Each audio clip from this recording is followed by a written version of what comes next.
রাশিয়ার তৈরি সুখোই ৩৫ যুদ্ধ বিমান কিনেছে ইরান। সোমবার এ তথ্য নিশ্চিত করেছেন দেশটির ইসলামিক রেভলিউশনারি গার্ড কর্পস IRGCর কমান্ডার আলী সাদমানি। এর প্রথম কোনো ইরানি কর্মকর্তা সুখোই ৩৫ যুদ্ধ বিমান কেনার বিষয়টি নিশ্চিত করলেন। বার্তা সংস্থা রয়টার্সের প্রতিবেদনে এ তথ্য জানানো হয়।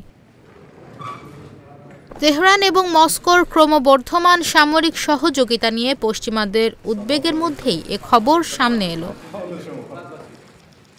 IRGC কমান্ডার আলী সাদমানি জানান, আকাশ, স্থল ও নৌবাহিনীকে শক্তিশালী করার প্রয়োজনে সামরিক সরঞ্জাম কেনা হয়েছে। যদিও যুদ্ধ বিমানের সংখ্যা বা সেগুলো এরই মধ্যে ইরানে পৌঁছেছে কিনা তা স্পষ্ট করেননি সাদমানি।